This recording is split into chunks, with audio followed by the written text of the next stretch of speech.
আজকে আমি একটা দারুণ স্বাদের রেসিপি নিয়ে এসেছি এই গরমে, যেটা না হলেই না, প্রত্যেকটা ঘরে ঘরেই এটা এখন চলছে কিংবা করে খাওয়া উচিত। সেটা হচ্ছে সবজি দিয়ে, আম কিংবা তেঁতুল থাকলে তেঁতুল দিয়ে জল বড়া টক, সবজি দিয়ে জল বড়ার টক।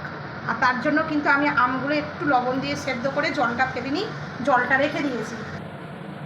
আর এখানে আমি এই রকমভাবে একটু পটল, অল্প একটু কাঁচা কলা, 3-4 টুকরো মূলো, একটু বেগুন, একটু পেঁপে আর একটু আলু কেটে নিয়েছি।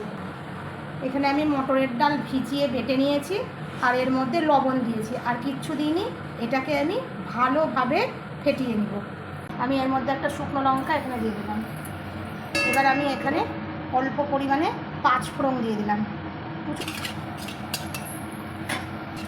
এই যে 5 ফোড়নটা আমার ভাজা ভাজা হয়ে গেছে। এবার আমি সবজিগুলো সব দিয়ে দেবো। এই সবজির পরিমাণ কিন্তু আমি লবণ দেবো। আমার ভালোভাবে ভাজা হয়ে গেছে। এবার আমি একটা পাত্রে একটু হলুদ গুঁড়ো, একটু লঙ্কার গুঁড়ো, একটু জিরের গুঁড়ো আর অল্প পরিমাণ আদা বাটা নিয়ে এর মধ্যে দিয়ে দেব। এবার সামান্য পরিমাণ জল দেব, অল্প পরিমাণে সর্ষে লঙ্কা দিয়ে দেব। এবার যে আমটা আমার সিদ্ধ করা ছিল, এই আমের জলটা আমি এর মধ্যে দিয়ে দেবো। আর আমি কিন্তু এখানে আরও জল অ্যাড করব। এই যে আমার ডালটা দেখুন, দেখলেই বুঝতে পারবেন একদম সুন্দরভাবে ফাটানো হয়ে গেছে আর আমার এদিকে ঝোল ফুটে গেছে। এবার কিন্তু আমি আস্তে আস্তে এই বড়াগুলো ছেড়ে দেব।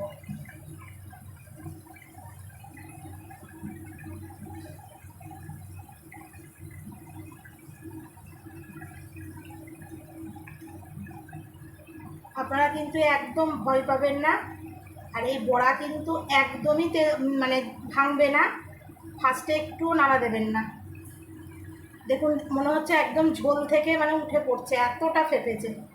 এরকমভাবে সুন্দর করে কিন্তু ডালটাকে ফাটাতে হবে লবণ দিয়ে। একদমই কিন্তু এই বড়া ভাঙবে না।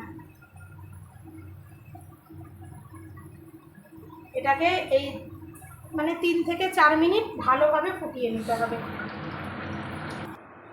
বড়ার টক আমার হয়ে গেল। দারুণ দারুণ স্বাদের একটা সুন্দর রেসিপি কিন্তু এটা, একদম গরমের পারফেক্ট খাবার। কিন্তু এই টকটা একটু ঠান্ডা হলে ভালো লাগবে। অবশ্য এখন স্নান ধান করে আমাকে খেতে খেতেই বড়া আমার ঠান্ডা হয়ে যাবে।